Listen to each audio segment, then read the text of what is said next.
Yodii simbaaliyaa dhugaan keessi mul'ata bakatee lafuu.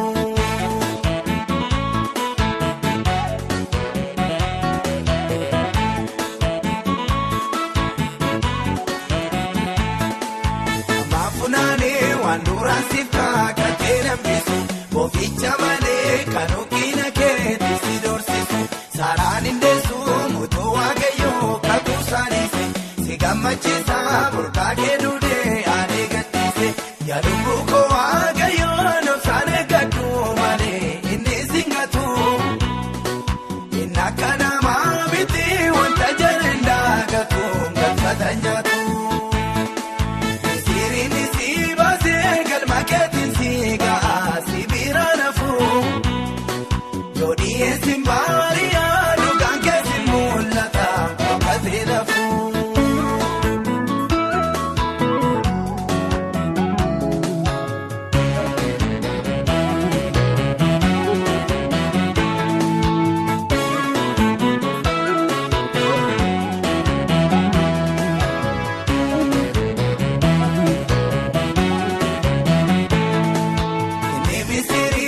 Seesi bitee teellaa singoodhu galfata waaqayyoo biraa qabdu obsaan eeggadhu yoo jalqabni kee xinnaa fakkaatee sooriin guddata dhumni kee immoo baay'ee guddaan ta'a boojuu hirmaata yaaduu koo waaqayyoo obsaan eeggadhu malee inni singatu inni akka namaa miti wanta jedhan daakatu galfata nyaatu.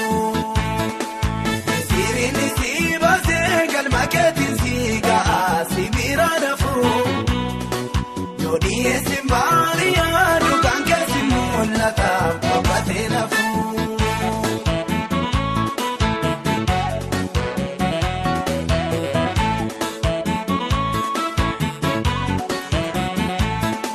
Karaa hundumaa yoonaa cufamee karaatti baatu qaawwii baay'atee lolli jireenyaa rakkina maatu.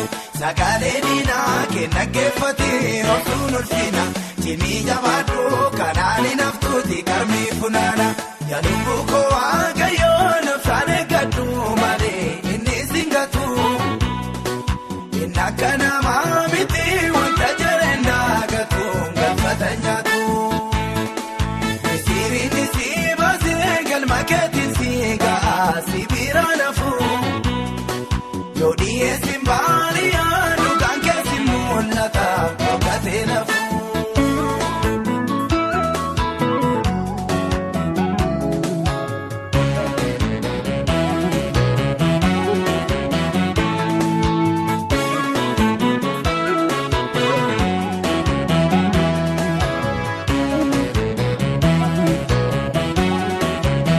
Inni wanta si murtoo godhee karaatti nambisu isaa gatiitti kee gaarii qabu sirratti nisu gaafachi waaqayyoo si yaadatee diinni kee kufa atiin gammadaa masaanota kee moonaasuu turguufa yaaduu koo waaqayyoo noofsaan eeggadhu malee inni singatu inni akka namaa miti wanta jedhan daakatu galfata nyaatu.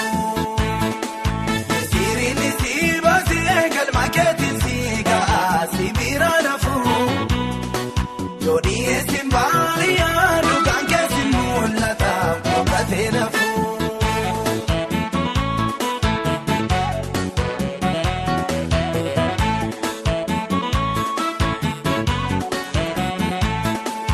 Isaaf dhalattee maatorba miti mucaa guddisa wanta barbaadee filtee fudhata harka isaa keessa.